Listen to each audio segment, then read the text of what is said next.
அகிலத்தின் அன்பான சொந்தங்களுக்கு இணைய வணக்கம். மீனவர் காலையினூடாக இணைந்திருக்கின்றோம். ஈரான் அமெரிக்கா இடையிலான பேச்சுவார்த்தைகள் மிக தீவிரமாக இடம்பெற்று வந்தாலும் கூட இந்த இடைவெளியை பயன்படுத்தி ஹிஸ்புல்லா இயக்கத்தினரை பலவீனப்படுத்தும் நோக்கில் ஸ்டெல் மிக கடுமையான தாக்குதல்களை லெபனான் முழுவதும் மேற்கொண்டு வந்தார்கள்.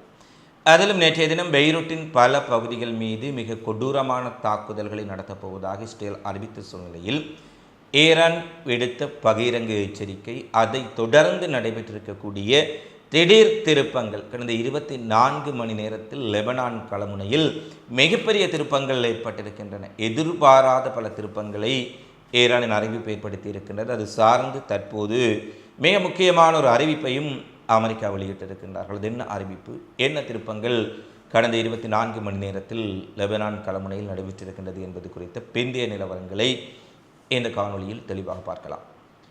ஈரான் அமெரிக்கா இடையில் ஒரு பேச்சுவார்த்தை தொடர்ச்சியாக நடைபெற்று வந்தது. பாகிஸ்தான், கத்தார், துருக்கி போன்ற நாடுகளினுடைய அனுசரணையில் மிகப்பெரிய அளவில் ஒரு ஒப்பந்தத்தை எட்டுவதற்கான முயற்சிகள் நடைபெற்று வந்த சூழ்நிலையில் இந்த சந்தர்ப்பத்தை பயன்படுத்தி அவர்கள் பேச்சுவார்த்தையில் ஈரானும் அமெரிக்காவும் கவனம் செலுத்த ஹிஸ்புல்லாஹ் இயக்கத்தினுடைய நிலைகளையும் தளங்களையும் தகர்க்க முகமாக இஸ்ரேல் பல வான்வெளி தாக்குதலை நடத்தி வந்தார்கள். இவர்கள் ஹிஸ்புல்லா இயக்கத்தினுடைய தளங்களை தாக்குவதாக குறிப்பிட்டாலும் கூட அங்கு அதிக அளவில் கொல்லப்படுவது அப்பாவி பொதுமக்கள் என்பதை தொடர்ச்சியாக வலியுறுத்தி வருகின்றோம். ஏனெனில் லெபனான், பெய்ரூட், பெக்கா பள்ளத்தாக்கின கடந்த ஒரு வார காலத்தில் மட்டும் இஸ்ரேல் நடத்திய தாக்குதலில் 100க்கும் மேற்பட்ட பொதுமக்கள், 21 குழந்தைகள் உட்பட 100க்கும் மேற்பட்ட அப்பாவி லெபனான் குடிமக்கள் கொல்லப்பட்டிருந்தார்கள். இந்த நிலையில்தான் நேற்றைய தினம் இஸ்ரேல் ஒரு அறிவிப்பை விடுத்திருந்தார்கள். ஹிஸ்புல்லா அமைப்பினர் தொடர்ச்சியாக தங்கள் மீது தாக்குதல் நடத்துவதாக கூறி பெய்ரூட்டின் தெற்கு புறநகர் பகுதியான டாகியே மற்றும் பெய்ரூட்டினுடைய மத்திய பகுதி, தெற்கு பெய்ரூட் உட்பட பல பகுதிகளில் வான்வழி தாக்குதலை நடத்தப் போவதாகவும் அங்கிருக்கும் மக்கள் உடனடியாக வெளியேற வேண்டும் என்றும் ஒரு எச்சரிக்கை விடுத்திருந்தார்கள். அந்த பகுதிகள் எல்லாம் லட்சக்கணக்கான மக்கள் வசிக்கக்கூடிய மிகவும் நெருக்கமான சனத்தொகை அடர்த்தி மிக்க பிரதேசங்கள். அவர்கள் வெளியேறினாலும் கூட உடனடியாக அந்த பிரதேசங்களை விட்டு வெளியேறுவது சாத்தியமில்லை. இதற்கு முன்பும் லெபனானிலும் காசாவிலும் இவ்வாறு மக்களை வெளியேற சொல்லிவிட்டு வெளியேறி சென்ற மக்கள் மீதே விமானம் மூலம் தாக்குதல் நடத்தி பல நூற்றுக்கணக்கானவர்களை இஸ்ரேல் படுகொலை செய்திருந்தார்கள். காசாவில், ரஃபாவில், லெபனானில் இதை நாங்கள் பார்த்திருக்கின்றோம்.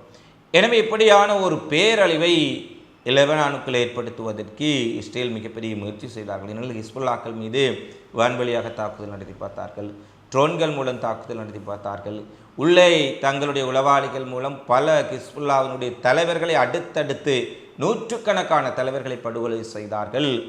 எதுவும் வேலைக்காகவில்லை. ஹிஸ்புல்லா இயக்கத்தினருடைய தாக்குதலையும் முறியடிக்க முடியவில்லை, ஹிஸ்புல்லா அமைப்பினரையும் இவர்களால் முடக்க முடியவில்லை.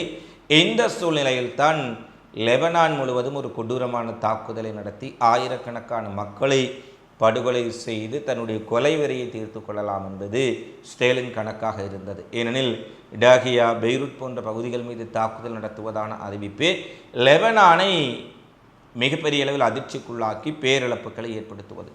எனவே லெபனான் முழுவதும் ஒரு பதற்றமான சூழ்நிலை. ஏனெனில் ஸ்டேலினுடைய வரலாற்றை பார்த்தவர்களுக்கு தெரியும், அவர்கள் பொதுமக்கள், குழந்தைகள், பெண்கள், மருத்துவமனைகள் என்று எதையும் பார்ப்பதில்லை, கண்மூடித்தனமான படுகொலைகளை நிகழ்த்தக்கூடியவர்கள்.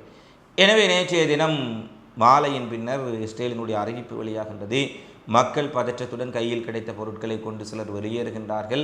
சிலர் வெளியேற முடியாத நிலையில் என்ன நடந்தாலும் தாங்கள் பெய்ரூட்டிலேயே இருப்போம் என்று கூறிக்கொள்கின்றார்கள். இந்த சூழ்நிலையில்தான் ஈரான் ஒரு அதிரடியான அறிவிப்பை விடுகின்றார்கள். முதலில் அப்பாஸ் அரக்ஷி நேற்று மாலை ஒரு அறிவிப்பை விடுகின்றார். லெபனானில் முழுமையான போர் நிறுத்தம் கொண்டு வரப்பட்டால் மட்டுமே ஈரான் அமெரிக்கா இடையிலான ஒப்பந்தம் சாத்தியப்படும். அது மட்டுமல்ல, லெபனான் மீதான தாக்குதல்கள் அதிகளவான வன்முறை மிக்கதாக மாறியிருக்கின்றன. லெபனான் குடிமக்களின் உயிரிழப்புகள் மிகப்பெரிய அளவில் அதிகரித்திருக்கின்றது. இஸ்ரேல் கட்டுப்பாட்டை மீறி செயற்படுகின்றார்கள். எனவே லெபனான் முனையில் இஸ்ரேல் தாக்குதலை நிறுத்தாவிட்டால் நாங்கள் இந்த பேச்சுவார்த்தைகளை உடனடியாக நிறுத்தப் போகின்றோம், அமெரிக்காவுடன் எந்த ஒரு பேச்சுக்களும் கிடையாது என்ற ஒரு அறிவிப்பை ஈரானுடைய வெளியுறவுத்துறை அமைச்சர் அப்பாஸ் அரக்ஷி விடுகின்றார். இது ஒரு பதற்றமான சூழ்நிலை ஏற்படுத்துகின்றது. ஈரான் அமெரிக்கா இடையிலான பேச்சுவார்த்தைகள் முறிவடைந்து விட்டது என்று பேசிக்கொள்கின்றார்கள். இருந்தபோதிலும் அமெரிக்கா தரப்பிலோ இஸ்ரேல் தரப்பிலோ எந்தவித பதிலும் இல்லை. லெபனான் மீதான தாக்குதல்கள் தொடர்ச்சியாக நடைபெற்று கொண்டுதான் இருக்கின்றன. இந்த நிலையில்தான் அரக்சியினுடைய அறிவிப்பை அடுத்து IRGC ஒரு அறிவிப்பை விடுகின்றார்கள். ஈரானிய புரட்சிகர காவலர் படை வடக்கு இஸ்ரேலில் இருக்கக்கூடிய இஸ்ரேலிய குடிமக்கள் உடனடியாக உங்கள் குடியிருப்புகளை விட்டு வெளியேறுங்கள். இஸ்ரேல் அரசு போர் நிறுத்தத்தை தொடர்ச்சியாக மீறி வருகின்றார்கள். எனவே அவர்களுக்கு புரியும் மொழியில் நாங்கள் பேசப்போகின்றோம். பெய்ரூட் மீது மிக கடுமையான தாக்குதலை இஸ்ரேல் நடத்தினால் அடுத்த நொடியே வடக்கு இஸ்ரேலின் அனைத்து நகரங்களையும் இராணுவ குடியிருப்புகளில் வசிக்கும் ஆக்கிரமிக்கப்பட்ட பகுதிகளில் இராணுவ குடியிருப்புகளில் வசிக்கும் மக்கள் இருக்கக்கூடிய இடங்களிலும் மிகப்பெரிய அளவிலான ஏவுகணை தாக்குதலை நாங்கள் நடத்தப் போகின்றோம். உங்கள் உயிருக்கு எந்த உத்தரவாதமும் இல்லை. வடக்கு இஸ்ரேலை விட்டு உடனடியாக நீங்கள் வெளியேற வேண்டிய நேரம் என்று ஈரான் ஒரு பகிரங்கமான நேரடியான எச்சரிக்கை விடுத்திருந்தார்கள். இது இஸ்ரேல் முழுவதும் மிகப்பெரிய பதற்றத்தை ஏற்படுத்தியது. ஏனெனில் ஈரான் தனியே எச்சரிக்கை விடக்கூடியவர்கள் கிடையாது. அவர்களுடைய ஏவுகணை திறன் என்பது இஸ்ரேலின் அத்தனை நகரங்களையும் தாக்கக்கூடியது. வடக்கு இஸ்ரேல், தெற்கு இஸ்ரேல், டெல் அவீவ், ஹைஃபா என அனைத்து பகுதிகளிலும் பெங்குரியன் விமான நிலையம் வரை தாக்கியது. இதை நாங்கள் ஈரான் இஸ்ரேல் போரிலேயே பார்த்திருந்தோம். தினமும் இரவு வேளைகளில் சொல்லிய இடத்தில் அடிப்பார்கள். ட்ரூ ப்ராமிஸ் 1, ட்ரூ ப்ராமிஸ் 2 என்று 100 ட்ரூ ப்ராமிஸ்களை அனுப்பி இஸ்ரேலை சிக்குநூறாக்கி இருந்தார்கள். பல இழப்புகளையும் சேதங்களையும் இஸ்ரேல் மறைத்து வந்தாலும் கூட செய்மதி புகைப்படங்கள் வழியாக இஸ்ரேலுக்கு என்ன நடந்தது என்பதை தொடர்ச்சியாக அனைவரும் பார்வையிட்டிருந்தோம். இந்த நிலையில்தான் வடக்கு இஸ்ரேல் மீது தாக்குதல் நடத்துவதற்கான பாலிஸ்டிக் ஏவுகணைகள், அனைத்து விதமான புதிய காடர்பட்டா ஏவுகணைகள் முதல் ட்ரோன்கள் வரை தயார் நிலையில் இருக்கின்றது. பெய்ரூட் மீதான தாக்குதல் உடனடி எதிர்வினையை தூண்டும். நீங்கள் தாக்குதலை நடத்தினால் அடுத்த நொடி தாக்குவோம் என்பதால் வடக்கு இஸ்ரேல் மக்கள் வெளியேறுங்கள் என்று ஒரு பகிரங்கமான எச்சரிக்கை.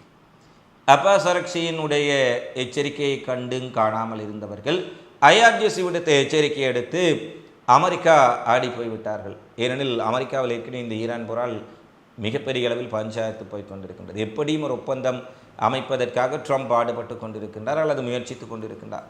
இந்த சூழ்நிலையில் இஸ்ரேல் மீது ஈரான் தாக்கினால் எப்படியும் மீண்டும் தாக்குதல்கள் உச்சமடையும். இரண்டு தரப்பிலும் அது பரஸ்பர முழு அளவிலான மோதலாக மாறிவிடும் என நினைத்த அமெரிக்கா அவசரமாக ஹெஸ்புல்லாவின் உடைய தலைமையுடன் முதல் முறையாக ஹிஸ்புல்லாவை ஒரு பயங்கரவாத இயக்கமாக அமெரிக்கா தடை செய்திருக்கின்றார்கள். அவர்களுடன் எந்த விதமான ஒரு பேச்சுவார்த்தையை நடத்துவதில்லை. ஹிஸ்புல்லாவுக்கு ஒரு செய்தி சொல்வதாக இருந்தாலும் கூட லெபனான் அரசினூடாக, லெபனான் அரசு பிரதிநிதிகள் ஊடாகத்தான் அமெரிக்க ராஜதந்திர குழுக்கள் பேசி வருகின்றார்கள் அல்லது வேறு நாடுகள் மீடியேட் செய்கின்றார்கள்.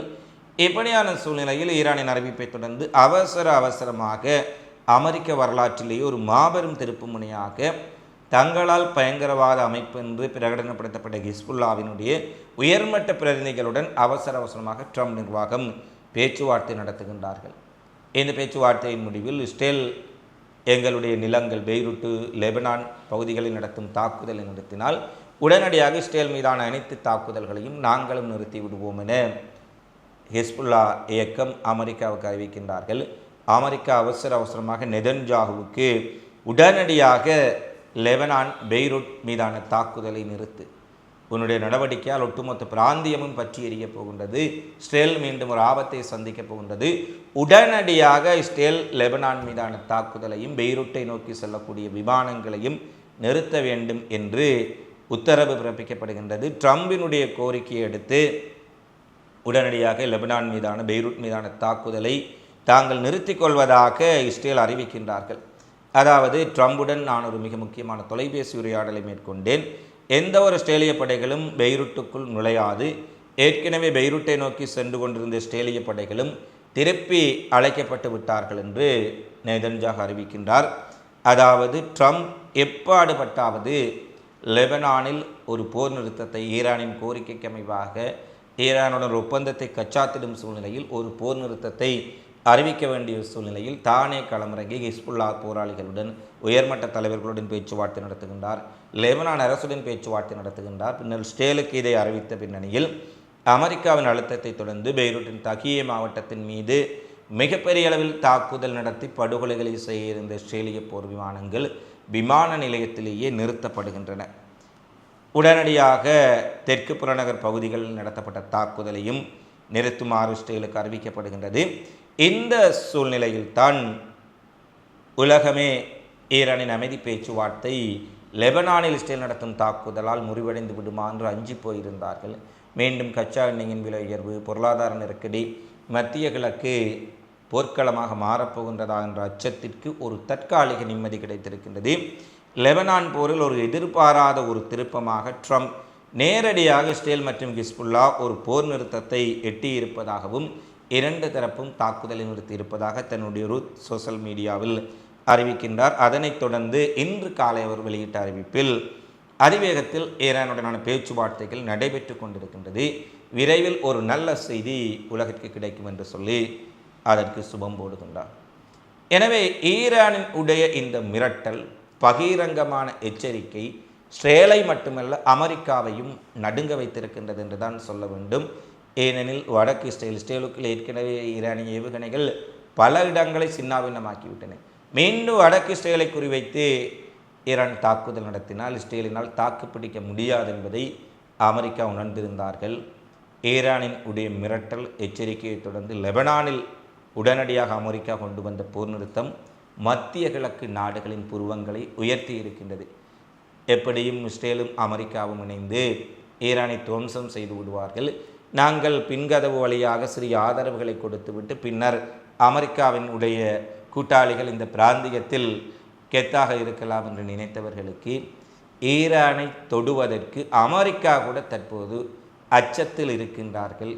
ஈரானினுடைய மிரட்டலுக்கு அஞ்சி லெபனானில் கூட போர் நிறுத்தம் செய்யும் நிலைக்கு இஸ்ரேலை அழுத்தம் கொடுப்பதில் தான் அமெரிக்கா கவனம் செலுத்துகின்றார்கள் என்ற விடயங்கள் மத்திய கிழக்கில் ஒரு அதிகார சமநிலை மாறிக்கொண்டிருக்கின்றது.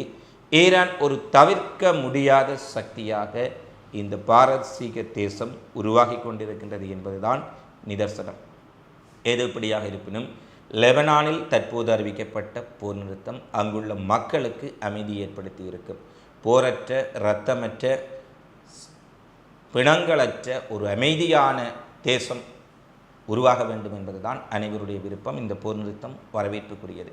இந்த போர் நிறுத்தத்தை இஸ்ரேல் தொடர்ச்சியாக கடைபிடிப்பார்களா? ஈரான் அமெரிக்கா இடையிலான ஒப்பந்தம் விரைவில் ஏற்படுமா? உங்களது மதிப்புமிக்க கருத்துக்களை கமெண்ட்ஸில் பதிவிடுங்கள். இதுபோன்ற செய்திகளை உடனுக்குடன் அறிந்து கொள்ள அகிலம் சேனலை சப்ஸ்கிரைப் செய்து கொள்ளுங்கள். மீண்டும் சந்திப்போம். நன்றி, வணக்கம்.